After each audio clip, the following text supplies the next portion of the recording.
Before we delve right into the story, please subscribe to this channel for daily stories and also drop a comment for us. Thank you. Leila Okafor did not expect the Port Harcourt sky to feel so low. Rain clouds pressed like smoke against the rooftops as her airport taxi crept through the once familiar middle-class streets of Elelenwo. 7 years had passed, enough time for plastic chairs to fade to chalky grey on roadside beer parlors, enough time for the corner tailor to replace his battered singer with a Chinese knockoff that hummed louder than the generator supplying it power. Her driver, an elderly man with salt and pepper stubble and a radio that crackled with high-life classics, tried twice to start polite conversation. Both times Leila smiled apologetically and murmured, "I am just tired, sir. Forgive me." Her fatigue was only half of the truth. Nestled in the single hard-shelled suitcase by her knee was a meticulous plan, one that would upend every comfortable lie her husband's family had crafted in her absence. When the taxi finally eased beside the two-story cream and orange duplex on Joshua Odu Close, Leila thanked the driver, paid in neat 1,000 naira bundles, and stepped onto sun-warmed puddles.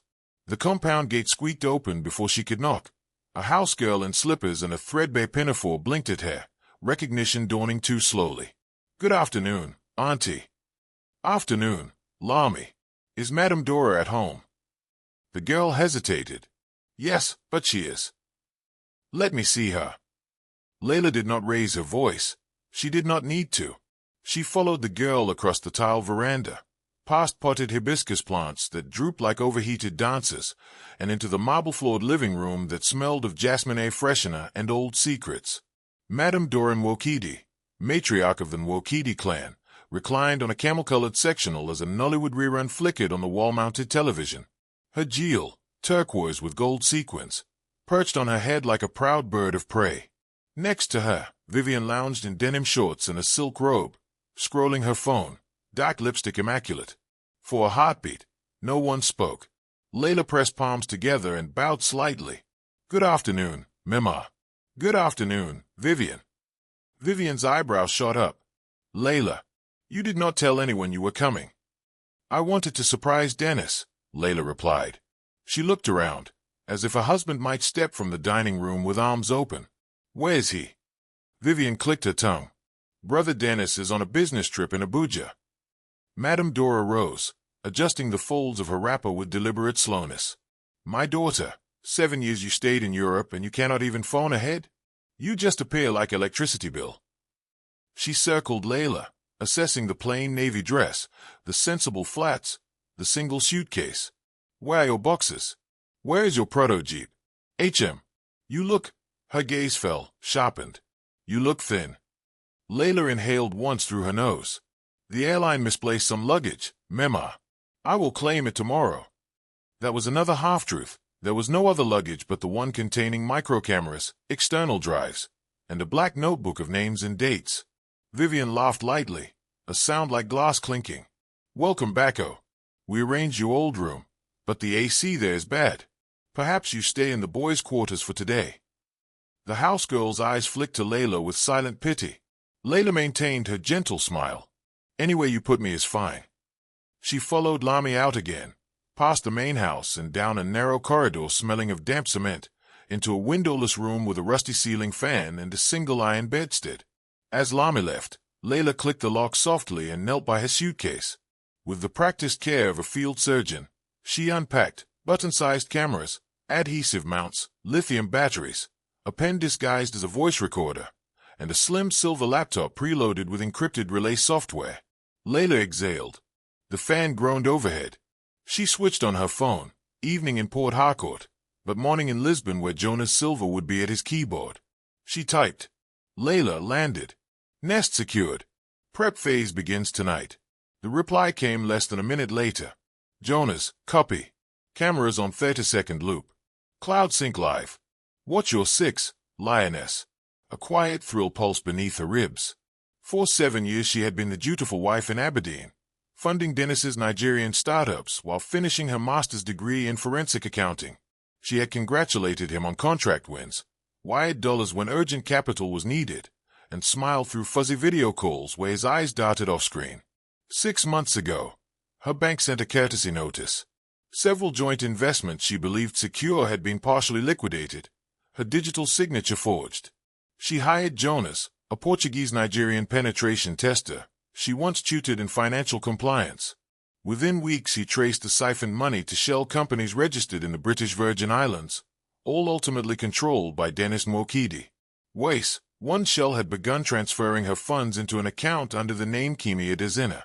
Leila rose, placed the first camera behind the fan's housing, and angled it toward the door. She whispered to the empty room, "Mama said I look thin.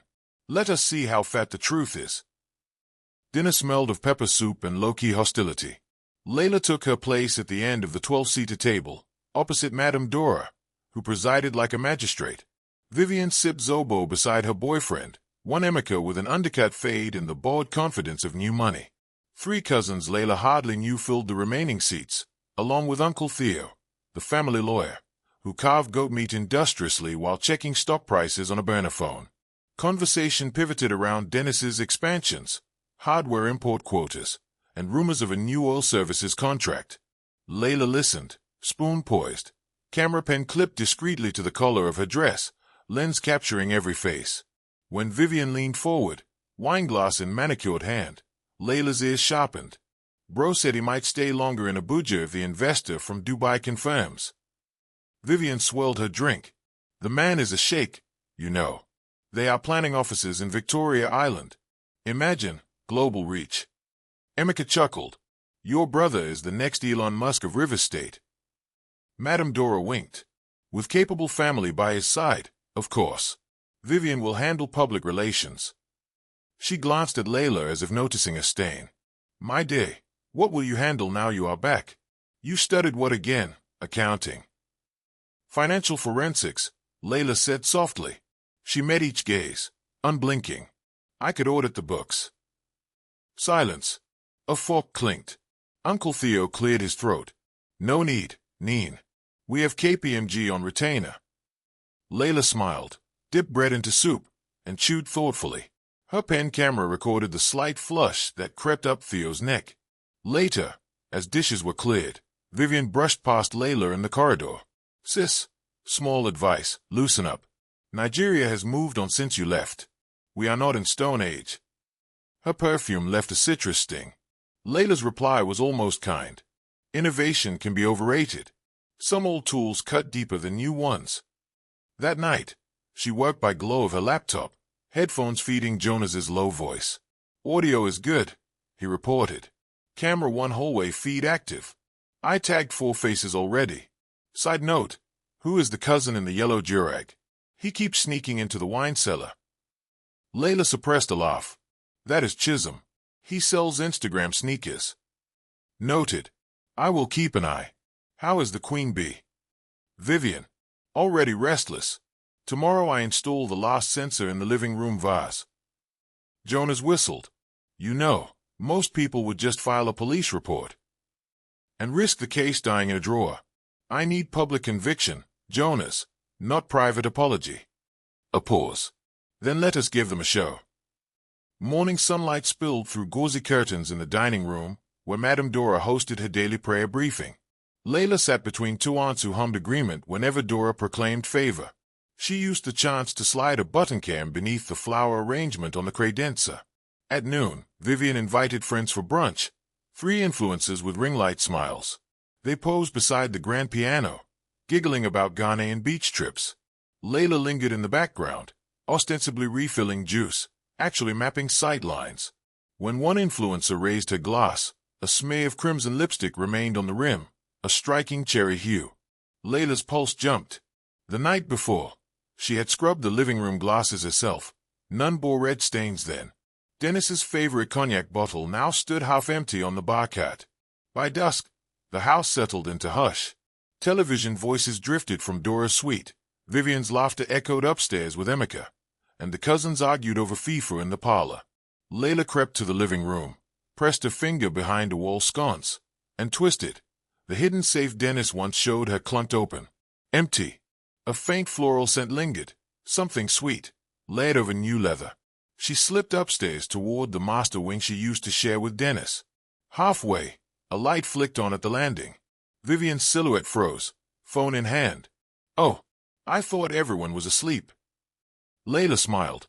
Jet lag, I needed water. Vivian's gaze slid to the corridor behind Leila. The guest rooms have dispensers. So they do. Leila walked past, feet silent on marble. At the stair bottom she allowed herself one breath of triumph.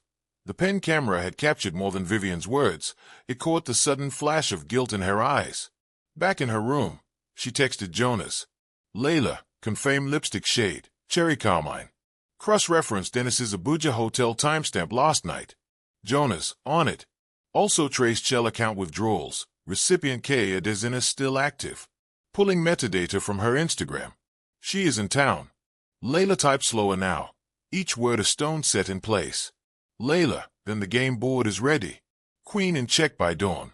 She rose, opened her grandmother's velvet jewelry box, and selected the slender gold bracelet inscribed on it BUO2. We are one. She clipped it to her wrist, regarded it for a heartbeat, then unclasped it and laid it on the dresser in plain sight.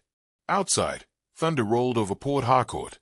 Inside, Betrayal gestated in silence, almost ready to be born. Rain whipped sideways across the compound wall as dusk settled like spilled ink over Port Harcourt. The security guard, Rufus, hunched in his wooden kiosk, humming a tired Fuji chorus while torchlight beams volleyed across puddles. A pair of headlamps punched through the gloom, halting at the wrought iron gate. Rufus trudged out, hood up, and wiped rain from his cheeks. A sleek obsidian Mercedes Maybach idled, engine purring like a jungle cat.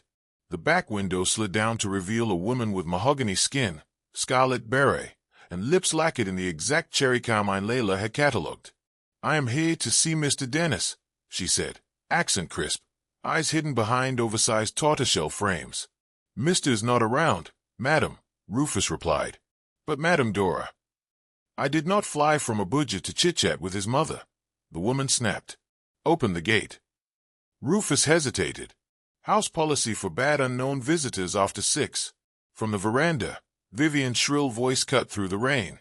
Rufus, open it now. She descended the steps, robe cinched tight, face a study and forced composure. Leila stood inside the dim corridor of the kitchen, phone camera raised. Jonas, watching live, whispered in her earpiece, that is our Kimi. Full name Kimi Adesina, 29, registered address in Maitama. She landed at PHC 2 hours ago. Stakes are rising. Vivian shielded herself with a newspaper as she hustled to the gate. Kimi, you cannot be here, she hissed through clenched teeth once Rufus swung the iron leaves inward. Kimi stepped out, rain drumming on her crimson stilettos. I gave Dennis 48 hours to explain why $200,000 is missing from the joint fund. He refuses to answer calls. Either I see him, or I go viral with the story. Vivian caught her arm. Not outside. Coming quickly. Leila's lens tracked them through the courtyard, up the veranda steps, and into the foyer. She ducked behind the pantry door, capturing every frame. Inside, Vivian led Kimi to the smaller lounge. Lights low, wall sconces glowing amber. Dennis is stuck in Abuja, Vivian whispered. There was a flight cancellation. Funny, airline records show he landed at 3:30. Kimi shot back, shaking off rain. She scanned the room and spied a framed wedding photograph of Leila and Dennis from 8 years ago. Where's the wife? Vivian's smile twitched. She is entertaining cousins. Forget her. She leaned close. Money issues can be fixed, Kimi, but only if we stay united. Give me 3 days. Kimi folded her arms. 72 hours, Vivian. After that, I torch everything. She turned, heel clicking, and strode out. Leila held her breath behind a china cabinet as the Maybach's engine roared beyond the glass. Vivian returned, shoulders shaking as she exhaled. She muttered, "Idiot brother," then yanked out her phone and dialed. "Dennis, pick up, voicemail." Vivian's eyes flashed. "Call me right now. Things are falling apart." Leila stepped back into the corridor, heart hammering. She hurried to her room, slid her door shut, and patched Jonas in. "She is the funnel," Jonas said, already dissecting the exchange. "Her threat gives us leverage. People love a scandalous triangle." Leila opened her leather notebook, drew a quick flow chart. Dennis left and right arrow, Vivian left and right arrow, Kimi left and right arrow, Shell accounts. She wrote one word beneath: implosion. I need more than leverage. I need irrefutable spectacle, she said. Tomorrow we'll lure them into one room and let the cameras roll. How? Jonas asked. Leila's lips curved. By offering them hope. Lightning bruised the sky pre-dawn, casting blue veins across the compound. Vivian slept fitfully in the master suite she had claimed once Leila left for Scotland years prior. Her dreams warped with images of bank statements and burning hashtags. At exactly 4:30, a soft ping from her phone sliced through the hush. New email, agent opportunity, Dubai investor follow-up. The sender was tagged DU Capital with Dennis Coppett. Vivian rubbed sleep from her eyes, scanning the preview. Need signed board resolutions and audited statements before funds can be released. Confidential attachment enclosed. She sat up, adrenaline drowning drowsiness. If she could secure those millions first, Kimi's threat would mean nothing. Vivian slid from bed, tugged a silk robe around her shoulders, and padded down the corridor toward Dennis's old study, long kept under lock. She glanced left and right, pressed her fingerprint to the smart lock, and slipped inside. Behind her, Leila emerged from the linen closet, bare feet silent. She waited 5 full seconds, then followed. The study smelled of cedar and expensive aftershave. Vivian rifled drawers, searching for the external drive that held sample audits. Frustrated, she crossed to the floor-to-ceiling wardrobe and punched a hidden latch. The panel slid open, revealing a wall safe. She keyed the code Dennis once bragged about. 12/12, Vivian's birth date. Inside lay a stack of documents bound with twine, plus a showbox filled with handwritten letters. She yanked the files free, missing the faint red lead that blinked as Leila's camera pen recorded. She spread papers on the mahogany desk, forged loan agreements bearing Leila's signature, transfer slips from their Aberdeen joint account, even fake email chains where Leila Okafor approved wire transfers to a BVI entity. Vivian snatched her phone to photograph each page.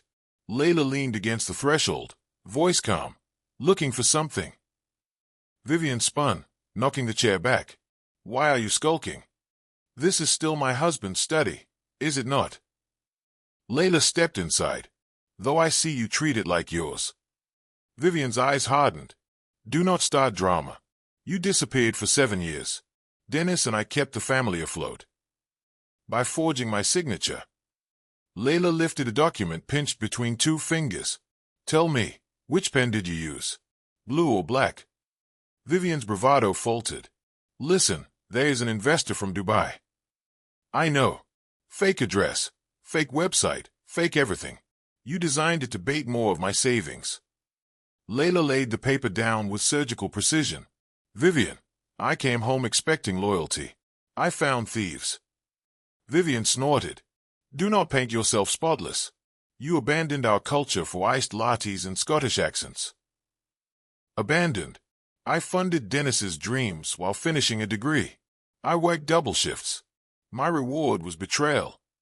Vivian opened her mouth, but footsteps thundered outside. Madame Dora burst in, wrapper flying. What noise is this? Leila faced her. Mama, your daughter and son conspired to drain my assets. Here's proof. She tapped the stack. Dora snatched a page, scanning, then tossed it aside. Foolish girl, what assets? You returned with 1 box. I returned with more than boxes, Leila murmured. I returned with eyes. Dora raised a hand to slap, but Leila caught her wrist midair. Their eyes locked, a generation of power meeting its challenger. Dora hissed, leave this house before dawn or face me. Leila released her gently. I will leave, Mama. But first I will cleanse. She walked out, leaving Vivian shaking. In her room, Leila texted Jonas. Leila, we have letters, loans, safe footage. Proceed to compile montage, 60-second teaser, for social release. Schedule drop for Saturday noon. Jonas, copy. Hashtag suggestion. #Lioness returns. Leila smiled for the first time that night. Saturday dawned bright, humidity clinging to hibiscus petals. Leila donned a yellow sundress, wrapped her late grandmother's gold bracelet around her wrist, and walked to the main kitchen where Vivian supervised caterers for a small brunch. Vivian feigned warmth. You are radiant today, sister. Did you sleep well? Soundly, Leila replied. She lifted her wrist. Do you remember this bracelet? Nneka Okafor gave it to me on my wedding day. She said, Gold remembers truth. Beautiful, Vivian murmured, eyeing it with yearning. Leila kissed her cheek. Keep an eye. The clasp is loose. Then she drifted out to the garden, leaving a faint trail of lemongrass perfume. By mid-morning she returned, chatted politely, nibbled a croissant, and excused herself for a walk to the nearby parish. She made sure Vivian saw the empty wrist. 30 minutes later, hidden in the laundry corridor, Leila watched the live hallway feed on her phone. Madame Dora stepped out of Leila's quarters, eyes darting left and right. She clutched the gold bracelet, slid it into the hollow of her family Bible, and returned to the sitting room, humming worship lyrics. Jonas whistled in Leila's earpiece. She took the bait.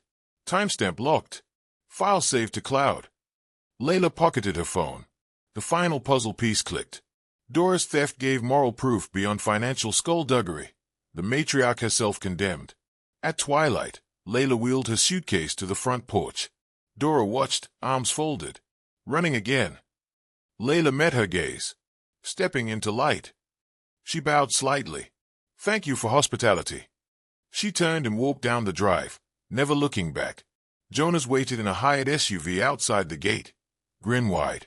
I booked the penthouse at Pinnacle Towers, he said. Encrypted fiber, rooftop pool, city view. I only need the fiber, Leila laughed. They drove into the neon glow of Port Harcourt's nightscape. While traffic crawled over the Ada George flyover, Jonas mirrored his laptop to the backseat screen. Reel is cut. Abuse montage. Forged documents overlay. Dora stealing bracelet. Vivian's email lure. Kimi's arrival audio. Musically scored. He hit play. Leila watched in silence as 7 years of lies condensed into 62 seconds of devastating clarity. When her own face appeared at the end, voice calm. They taught me silence. I mastered echoes. A chill prickled her arms. Upload scheduled noon tomorrow, West Africa time, Jonas said. Once it drops, we hit 30 influencer accounts, 3 regional blogs, and the Feminist Coalition on X. Leila exhaled slowly. Then the internet will roar. Jonas raised an imaginary glass. To roaring. Leila stared out the window at the oil-slick streets rolling beneath the SUV. She whispered inside her mind, Grandmother, the gold remembers. Sunday 11:59 a.m. Leila stood barefoot on the cool marble floor of the Pinnacle Towers penthouse, a glass wall of rain-washed cityscape behind her. Jonas sat at the livestream console, 3 ultra-wide monitors aglow with analytics, hashtags, and real-time sentiment charts. Upload in 5, 4, he said, clicking the trackpad. Video public. Leila's pulse stayed eerily steady. For months she had rehearsed this moment, the precise keystroke that would expose Dennis and his family to the judgment of millions. On screen 1, the YouTube counter leaped from 1 to 7,943 in 10 seconds. On screen 2, the hashtag #Lioness returns rocketed onto Nigeria's X platform trending bar.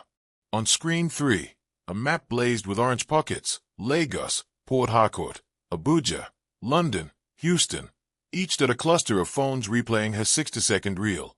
They mocked my hunger. They tasted my silence. Now they will savor the sound of truth. Leila, closing caption. Within 5 minutes, content creators began stitching reactions. A popular feminist lawyer dissected Dora's gold bracelet theft. A tech influencer froze the frame showing forged loan papers. A Nollywood gossip page posted side-by-side shots of Kimi's cherry carmine lips and the stained cognac glass. Jonas whistled. 58,000 views. 8,000 comments. Sentiment at 93% favorable. He swiveled. Prepare yourself. CNN Africa just pinged for permission to rebroadcast. Leila forced air into her lungs. Grant blanket permission to all news outlets. Copy. Jonas flew across the keyboard. It's official. You broke the internet. Just then, Vivian's face flashed on screen 3. An Instagram live that had begun seconds earlier. She sat in her car, mascara streaking, voice trembling.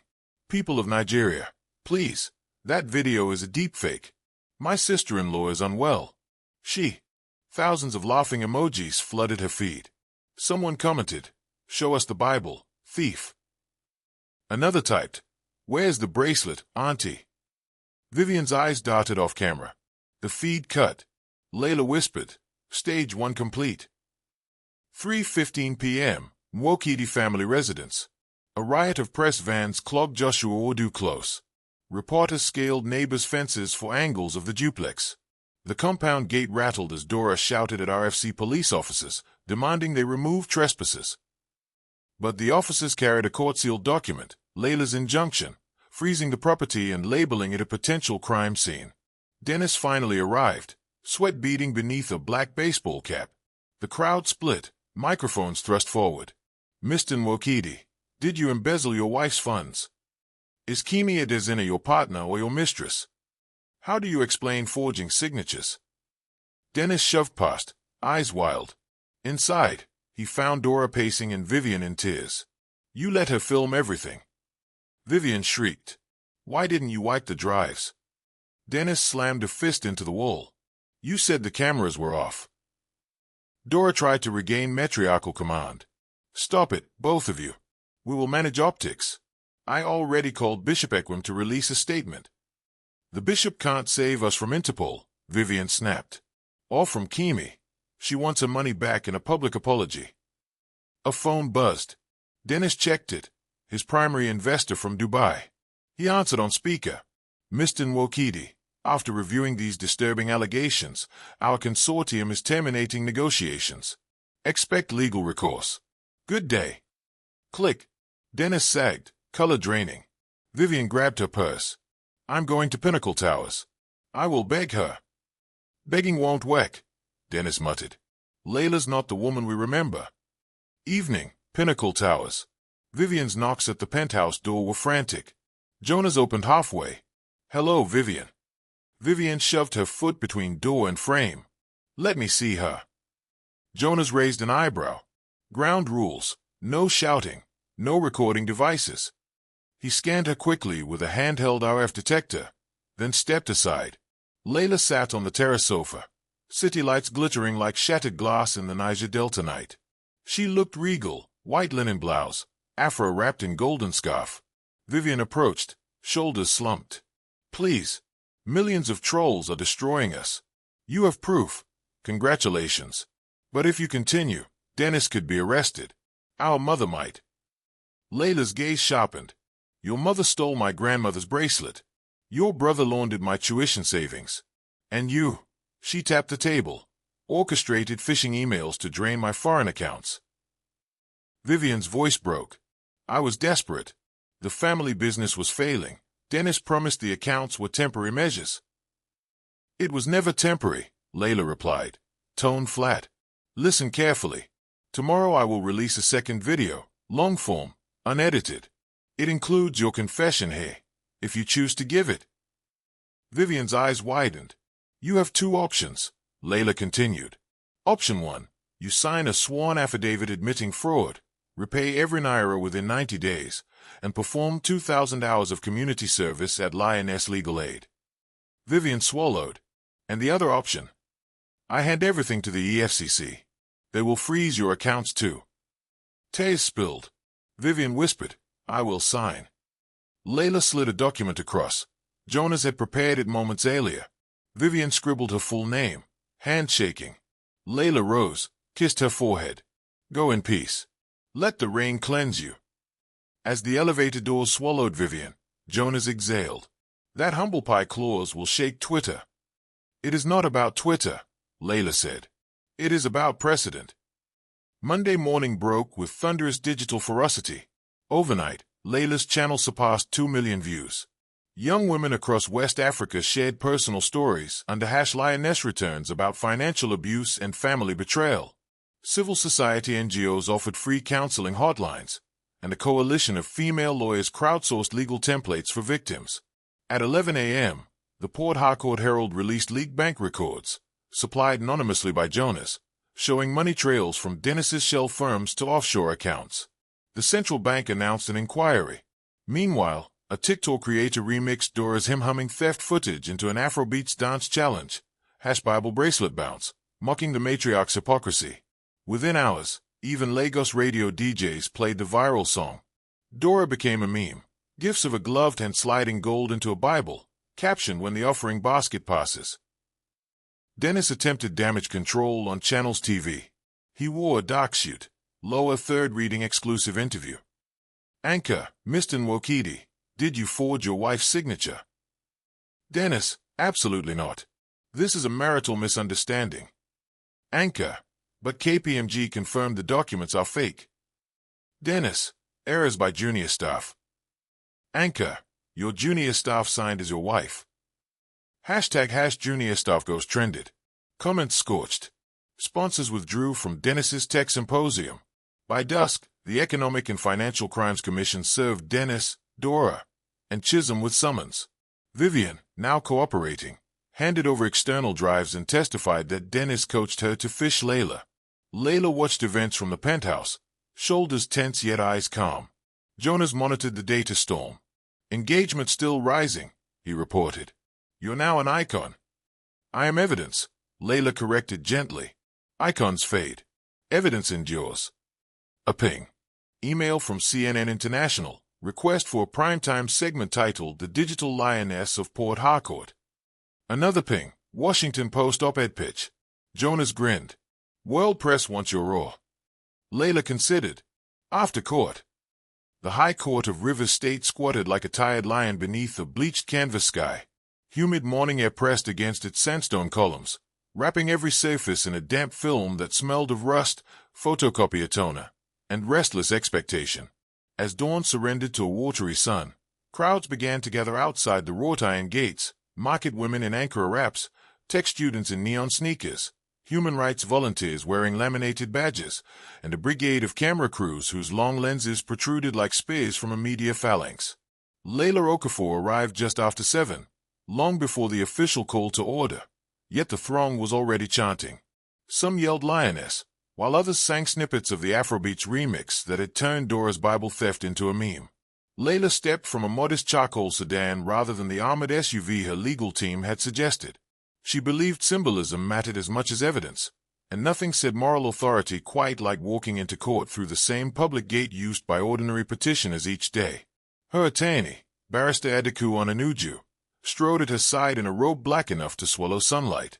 Adeku's silver brooch, shaped like the scales of justice, glinted against fabric that smelled faintly of starch and sandalwood. Jonas trailed slightly behind, 2 messenger bags crossing his chest, each stuffed with solid-state drives and a carefully labeled evidence binder thicker than a telephone directory. As they neared security, a young woman thrust a phone forward for a selfie. Leila paused, offered a brief smile, and placed a reassuring hand on the stranger's shoulder. The crowd surged, but the police line held. Within seconds she was beneath the stone archway where a bronze plaque proclaimed the law is no respecter of persons. Inside the foyer, ceiling fans spun listlessly.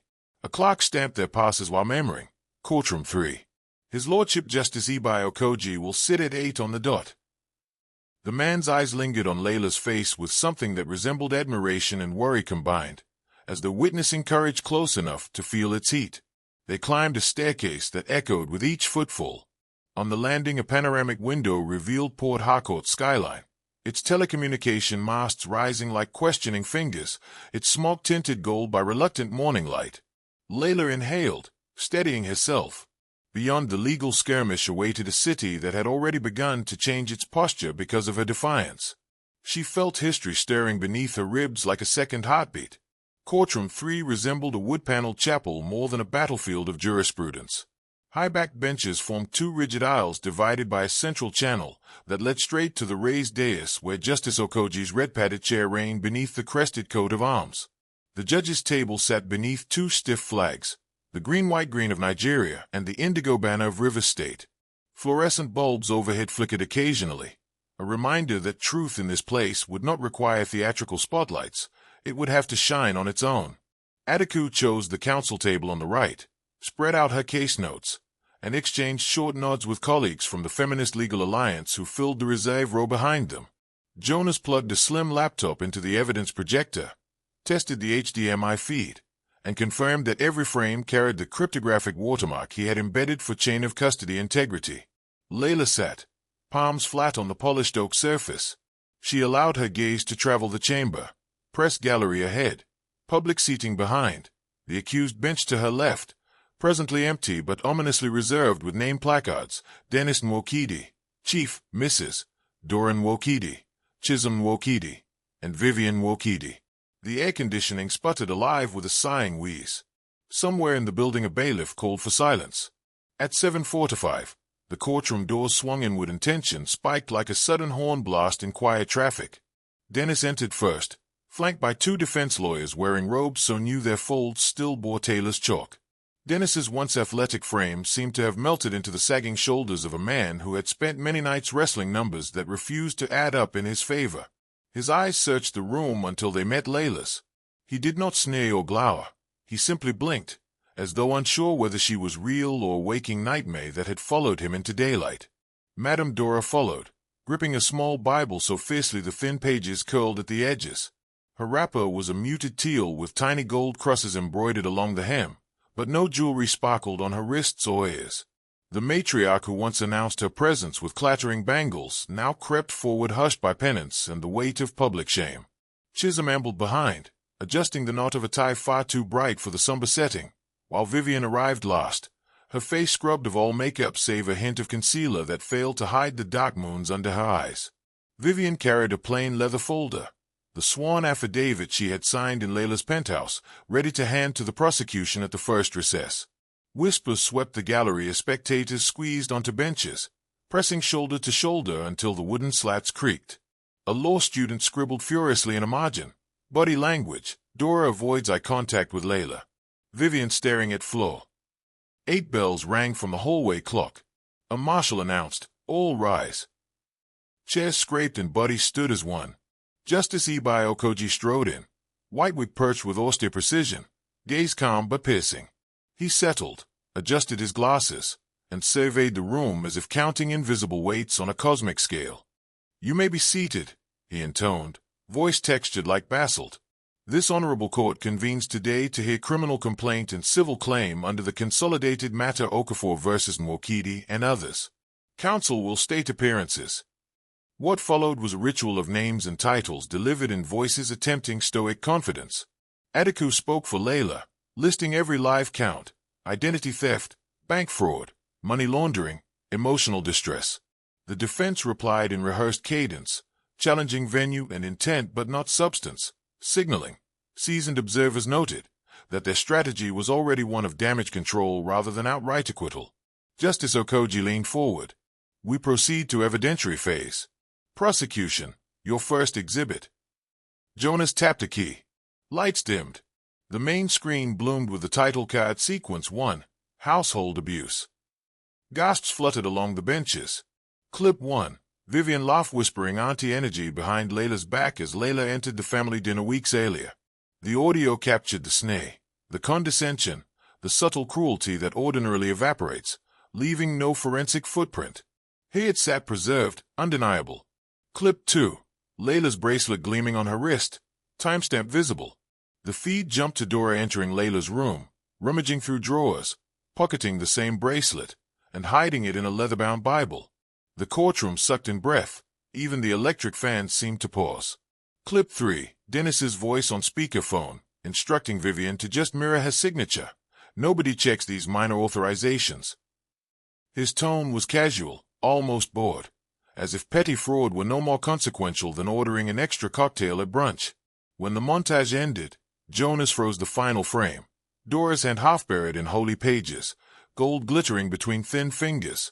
He overlaid a metadata panel, date, time, geotag coordinates cross-verified with network router logs from the duplex. It was pure digital choreography, and the jury of public opinion watching via enforced press pool feed would have no difficulty following the dance. Defense counsel Chief Ofori, a portly man famed for oratory that blended Yoruba proverbs with Queen's English, rose to challenge authenticity. "My lord, in an era of sophisticated deepfakes, this court must exercise caution.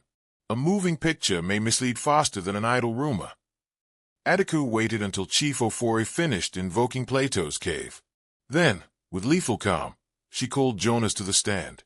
His testimony unfolded like a masterclass on cryptographic hashing. He explained block-level SHA-256 fingerprints stamped on original footage, multi-factor watermarking that included sensor dust map signatures unique to each camera. He finished by inviting the court IT specialist to run an open-source verification tool right there on the screen. The tool spat out a perfect match. No edits. No forgeries. Silence followed, not the silence of confusion, but the silence bred when argument collapses inward. Chief Ofori tried again, questioning chain of custody. Jonas produced a pass-through log from the courier company that delivered encrypted drives to the EFCC evidence vault 2 days after initial recording, complete with biometric sign-ins by officers whose reputations were pristine. Ofori's shoulders sagged. He's Saturday. Next witness, Vivian Nwokedi. She walked to the stand like a penitent making pilgrimage on bare knees. A bailiff-administered oath. Ediku approached and spoke softly, almost kindly, mindful that the courtroom microphones would amplify every trembling vowel. Miss Nwokedi, your affidavit claims you participated in phishing emails targeting Mrs. Okafor. Why? Vivian's voice cracked. Because Dennis said the company needed liquidity. He promised he would repay her before she ever knew. He showed me spreadsheets that made it look temporary. Ediku nodded. Did you forge any documents yourself? No, Vivian replied. I provided Dennis with copies of Leila's old mail signatures, scanned from her postgraduate applications, so the graphic could be replicated. Do you regret your actions? Tears gathered in Vivian's eyes. Every day. Ediku let the words hang, giving gravity permission to settle. Chief Ofori's cross-examination was brief, almost perfunctory. He asked whether Vivian had been coerced into signing the affidavit. She answered firmly, no. I wanted to expose the truth. Ofori glanced at Dennis, found no rescue there, and ceded. Court protocol did not list Kimi on today's schedule, but Ediku filed a late motion to add her after receiving flight confirmation the previous evening. Justice Okoji allowed the surprise, citing public interest. Kimi took the stand in a charcoal skate suit, cherry lips muted to rose pink. She described how Dennis wooed her with wild visions of a Pan-African tech empire, how he convinced her to open a joint offshore account for tax efficiency, and how she grew suspicious when deposits vanished without explanation. Her testimony stitched the final link in the laundering chain, showing money moving from Leila's Scottish savings through the BVI entity into a credit line that purchased Dennis's company vehicles and funded Vivian's influencer trips to Zanzibar. When defense attempted to discredit her as the jealous other woman, Kimi met the insinuation with icy poise. If honesty is jealousy, then let the whole nation be jealous, she replied, sending the gallery into muffled applause that the judge allowed with a faint smirk. At 10:45, Justice Okoji declared a 30-minute recess. The atmosphere ruptured into chatter as soon as he departed. Reporters dashed into corridors to file breathless updates. Bloggers live-tweeted minutiae like courtroom temperature and Dora's bloodless cheeks. #Junior staff ghost trended again after Jonas's demonstration crushed the defense's deepfake claim. Inside the counsel room, Ediku reviewed her remaining bullet points while sipping lukewarm tea. She spoke to Leila in low tones. We have their backs to the wall. The only surprise may come from Dennis if he chooses to testify. Men like him sometimes believe they can still charm fate. Leila traced a fingertip along the ceramic rim of her teacup. Charm cannot survive sunlight. She looked over at Jonas, who was studying live sentiment graphs on his phone. How is the outside world? On fire, he said. BBC picking up feed. Al Jazeera has requested interview. Locally, the Herald's website crashed under traffic. Leila allowed herself a slow exhale. Her stomach fluttered, part nerves, part the realization that societal change was no longer hypothetical but unfolding with every timestamp minute. She clenched the bracelet at her wrist, feeling the etched words "We are one" pressing into her pulse. The corridor outside courtroom 3 thrummed like a beehive. From every doorway poured the mingled scents of instant coffee, sweat, and photocopied paper still warm to the touch. Barrister Ediku Onanuju paced a tight rectangle, rehearsing her final line beneath her breath. Silence is never consent, while Jonas refreshed live feed dashboards on a slim tablet. Leila, newly returned from a washroom splash of cold water, paused by a high window. Below, a sea of umbrellas had blossomed, pink, green, yellow, defying the noon drizzle that had begun to dance across Port Harcourt. She thought of each droplet as a heartbeat in the city's chest, accelerating in time with the truth stapled inside her evidence binder. At 11:15 the marshal's bell clanged twice. Recess was done. Dennis surprised everyone by rising before his counsel could object. My lord, I request the privilege to testify. A murmur rolled across the gallery. Microphones twitched like startled birds. Chief Ofori tugged his sleeve, hissing, but Dennis's jaw was set. Pride, Leila realized, clung to him like a final, threadbare cloak. Justice Okoji adjusted his spectacles. Mr. Nwokedi, you understand you waive protection against self-incrimination. Yes, my lord. Proceed. Dennis took the stand and folded his hands as if for evening prayer. Gone was the cocky executive from recruitment brochures. In his place stood a man carved thin by sleepless nights. Yet his voice held a preacher's cadence, smooth and coaxing. I was raised to believe family is everything, he began. When my wife traveled abroad, I shouldered burdens alone. Terminal exchange rate spikes, customs bribes, partners who vanished overnight. Did I reroute funds? Yes, but never for vanity. Always to keep the engine turning until she came home. Adiku approached, heels clicking like a metronome. Mr. Nwokedi, were the five-shed emails that bore your wife's signature also justified necessity? Dennis swallowed. I outsourced document preparation. I did not review every detail. Adiku clicked a remote. The screen revealed a WhatsApp chat labeled DN left and right arrow VN, the 12th of June. Dennis's own text glowed. Copy-paste his signature block. The Scottish bank won't blink. How do you explain that? Adiku asked, voice silk wrapped round steel. Dennis's facade flickered. Exaggerated bravado. Entrepreneurial bluster. Entrepreneurial crime. Adiku corrected. Answer plainly. Did you or did you not direct Vivian to forge Mrs. Okafor's approval? Dennis's eyes darted to Dora, to Chisholm, to the ceiling fan, anywhere but Leila. Finally, I did. Gasps burst, but the judge's gavel cut them short. Adiku pressed on. Last question, Mr. Nwokedi. You called your siphoning burden sharing. Tell the court how many hardship allowances you remitted to your wife, while she paid your staff salaries from Aberdeen. Silence. Dennis's shoulders collapsed centimeter by centimeter. None, he whispered.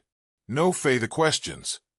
Chief Ofori's cross-examination attempted triage, market volatility, good faith, cultural duty, but the earlier confession gaped like an open artery. Each evasive phrase bled credibility until Justice Okoji waved him off. Rain intensified, drumming the roof like a restless jury. Neon white from overhead tubes cast every face in courtroom pallor. Defense spoke first, perhaps hoping to set a modest baseline. Chief Ofori quoted Proverbs, when the root is bitter the fruit is also bitter, suggested restorative settlement, and painted Leila as wounded but vindictive. Let this court heal, not maim, he pleaded. When Adiku rose, hush fell as if oxygen had fled the room. She stepped into the aisle, hands clasped behind her back. My lord, esteemed citizens, she began, voice steady as tide. Opposing counsel speaks of healing. Healing is impossible while the knife remains lodged in the wound. Today we pull it out. She recounted, chronologically, every deceit, the Aberdeen forgery, the BVI shell cascade, the gold bracelet smothered in scripture, the bullying disguised as banter that eroded Leila's dignity molecule by molecule. She quoted Dora's him captured on camera, then pivoted to Vivian's tearful repentance as proof that accountability births transformation. At its core, Adiku thundered, this case asks one question. Is marriage a merger where love is capital and trust the collateral, or is it a hunting license to prey upon a partner's blind spot? The defendants chose the hunt. Mrs. Okafor chose the huntress. She turned to the bench. Your lordship, we request full restitution, criminal sanction, and injunctive relief such that this deception can never regenerate in a darker corner. Let the law be both scalpel and beacon. A rumble of applause threatened. The gavel quelled it, but the energy lingered visceral as static. Justice Okoji leaned into his microphone. Court will stand down for deliberation. 20 minutes. The bailiff's skeptical eyebrow said you think he'll manage that. But no one voiced it. During the recess, Dora attempted to approach Leila in the aisle. Security intervened gently. Dora's lips moved. Perhaps a plea. Perhaps a prayer. But Leila offered only a measured nod, an acknowledgement without invitation. Forgiveness, she had learned it, could not precede repentance documented in action. Jonas checked analytics, 93% positive sentiment. Lioness returns now outtrending a celebrity breakup. Yet he read deeper. comments from remote villages, factory floors, diaspora forums all echoing one theme. This verdict is ours, too. The movement had surpassed Leila. She was now a vessel for collective indignation. The marshal's bell rang sooner than expected. 23 minutes had elapsed. All rise.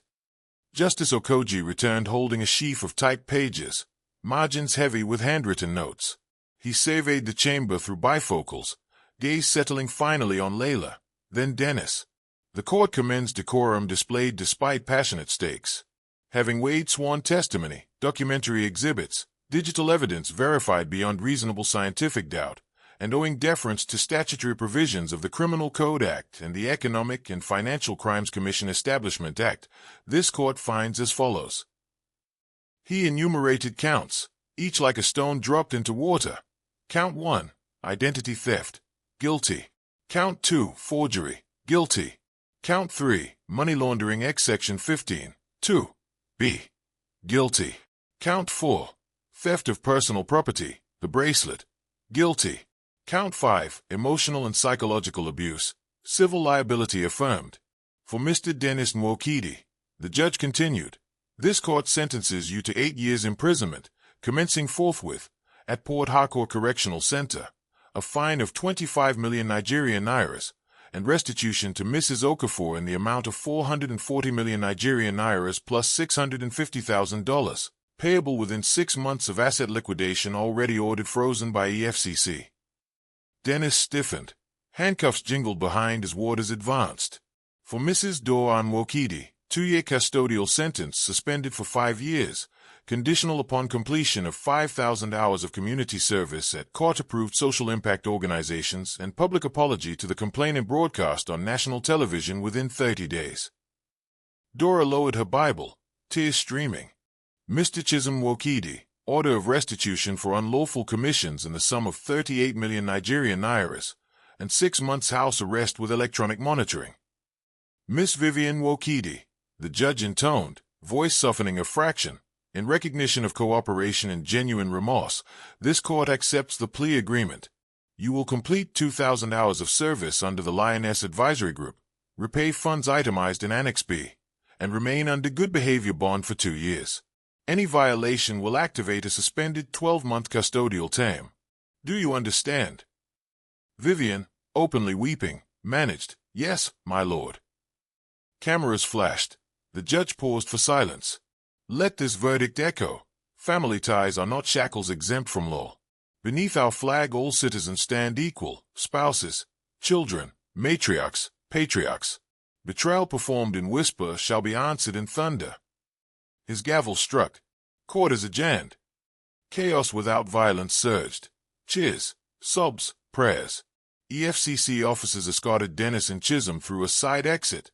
Dora collapsed onto a bench, parish women flocking round her. Vivian, shaking, approached Leila, who opened her arms. They embraced, brief, bittersweet, as flashbulbs sparked. You gave me a path to redemption, Vivian whispered. Walk it, Leila replied, voice tender and unyielding. Adeku appeared, triumph hiding behind professional calm.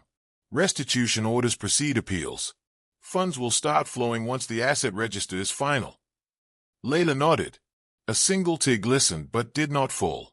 Thank you, counsel, for making the law feel like refuge, not riddle. Outside, the rain had eased to mist. A makeshift podium waited. Mics branded AIT. Channels, BBC. Leila stepped forward flanked by Adeku and Jonas. The hum of generators, car horns, and chanting supporters curled into an expectant hush. She spoke, not with bombast but clarity. I did not conquer today. We corrected today. This judgment belongs to every woman whose financial wings were clipped in secret. Let it be known henceforth, a forged signature is still a crime even when it shares your surname. Love without respect is counterfeit tender. Spend it and poverty follows. She raised her wrist, the bracelet gleaming like sunrise distilled into metal. Gold remembers truth, she said. Now the law remembers with it. Applause erupted, sweeping down the street, rebounding off concrete facades. Television drones caught the moment from above. Leila framed against courthouse steps, umbrella colors swirling like petals around a newborn center of gravity. Night spilled over Port Harcourt in purple layers. From the penthouse balcony Jonas streamed global news. Anchors in Lagos, Nairobi, London all looping verdict highlights. #Lioness verdict overtook #Lioness returns within an hour. Leila sat barefoot on a woven mat, sipping zobo infused with hibiscus and ginger. Her phone pinged non-stop, offers, invitations, testimonies, but she answered none. Instead she opened the Voice Vault beta app Jonas had built. Already 200 new uploads, screenshots of abusive bank alerts, covert recordings of verbal threats, whispered hopes transcribed in shaky text. Each file a seed. Each seed awaiting daylight. She pressed the screen to her heart, eyes closed, letting the weight of collective trust settle. Justice tonight was milestone, not finish line. Across the room, television replayed Justice Okoji's line. Beneath our flag all citizens stand equal. Outside, generator hums mingled with distant Afro-soul drifting from riverside bars. Life, imperfect but possible, continued. Leila breathed in rain-clean air and whispered into the hush. Spirals that rise. A salty dawn breeze curled off the Bonny River, slipping through Port Harcourt's half-drawn shutters like a messenger eager to deliver good news.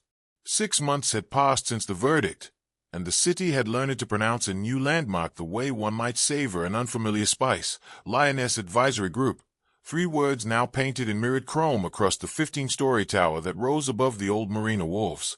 Where Dennis's half-finished innovation hub once stood abandoned, the glass facade now caught sunrise and scattered it in molten ribbons over the water. Inside that tower, Leila Okafor paced a narrow strip of terrazzo floor, rehearsing her inhalations the way an athlete rehearses strides. In 40 minutes the ribbon-cutting ceremony would begin, and this private moment, bare feet, coffee mug, morning hush, would evaporate beneath applause, camera flashes, and the expectations of 1,000 women who saw her as proof that survival could evolve into sovereignty. The lobby of Lioness Tower had been reimagined as a living manifesto. Panels of reclaimed mahogany from River Village canoes framed a digital mural that looped testimonies from survivors of financial abuse. Short clips, closed-captioned, faces lit by soft amber so every scar, literal or economic, was visible and honored. Suspended above, a kinetic sculpture of interlocking gold bracelets rotated slowly, each link engraved with the names of donors who pledged pro bono hours rather than money. The bracelet Dora once stole had been scanned, replicated, and multiplied into a constellation of solidarity. A pair of glass elevators, wrapped in frosted map coordinates, whisked visitors upward.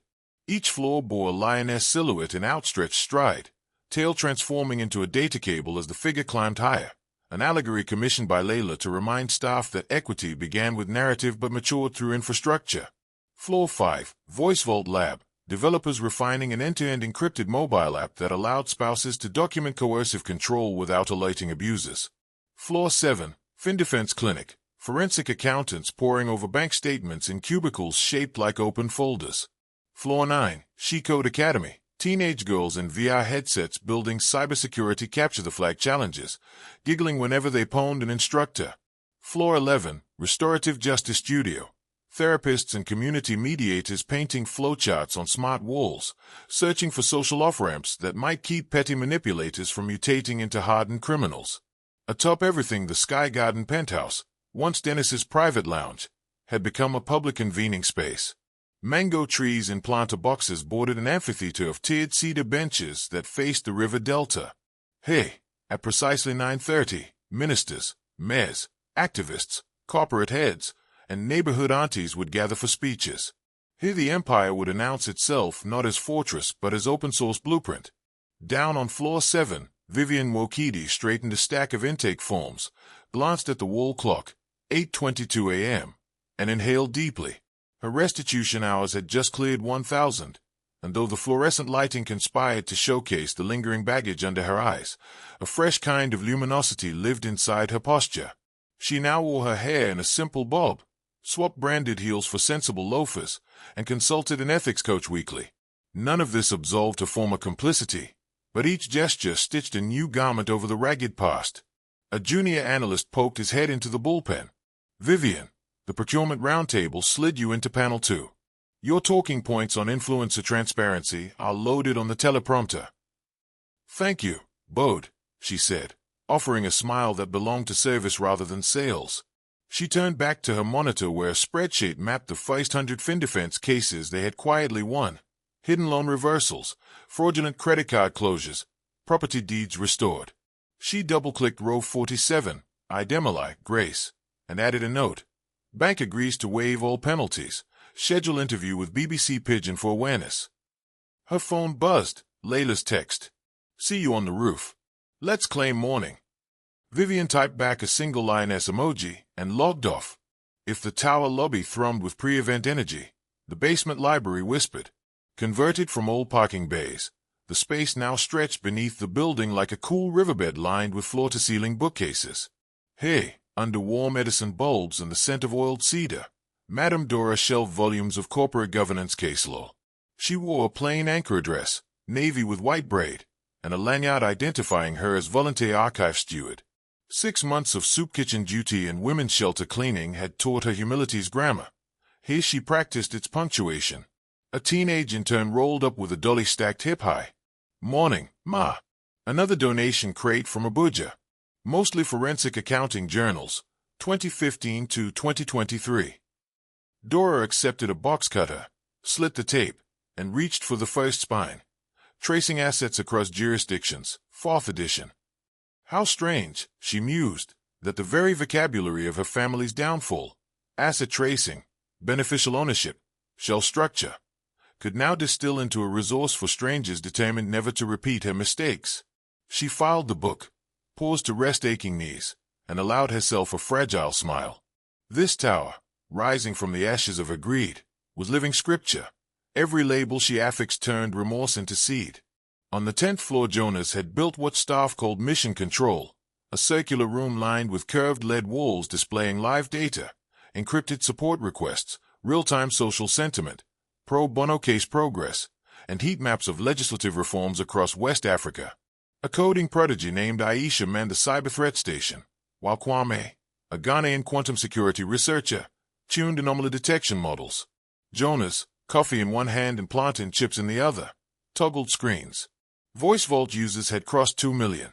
More remarkable, 67% were men documenting their own accountability journeys, uploading apology pledges, or seeking financial stewardship coaching.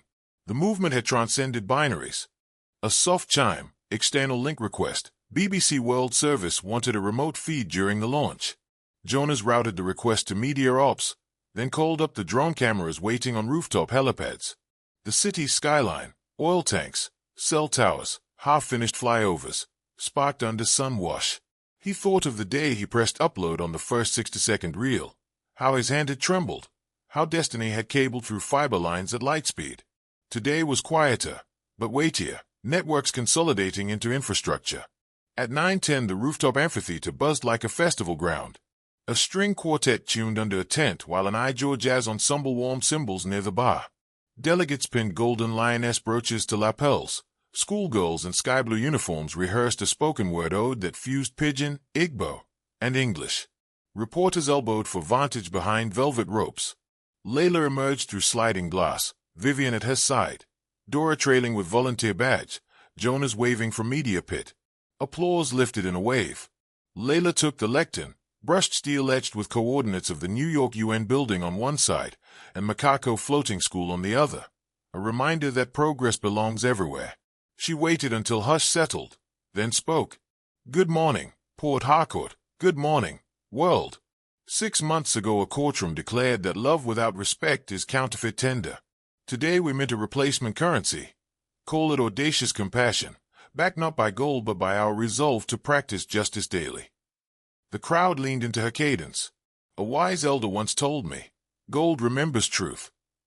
We discovered that when truth is recorded, on camera, on chain of custody logs, on hearts, it grows interest. Now we invest that interest in others. She pivoted, gesturing to the lead wall now rolled onto stage. Allow me to introduce 3 pillars that will anchor Lioness Advisory Group. 1. The Lioness Fund. A 5 billion Nigerian Naira's revolving microjustice pool seeded by restitution payments. Thank you, Mr. Dennis, and matched by corporate allies. It will bankroll emergency injunctions, forensic audits, and safe exit grants for spouses who can't wait for slower systems. 2. The open docket.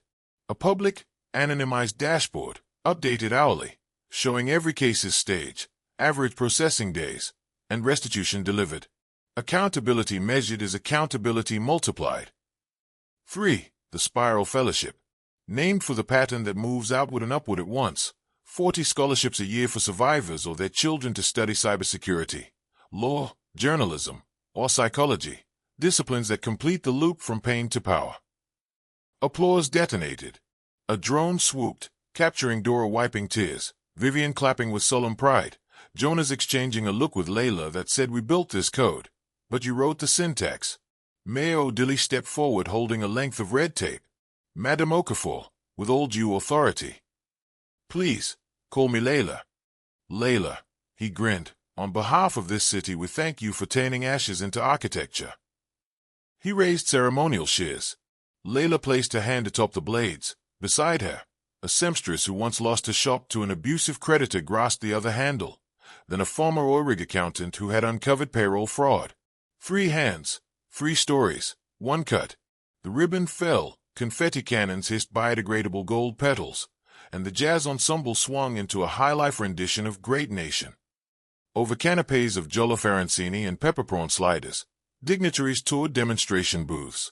At the voice vault station, a holographic flowchart explained zero-knowledge encryption to an impressed telecommunications minister. In FinDefense, analysts showcased an AI model that flagged gift card purchases patterns typical in coercive debt traps.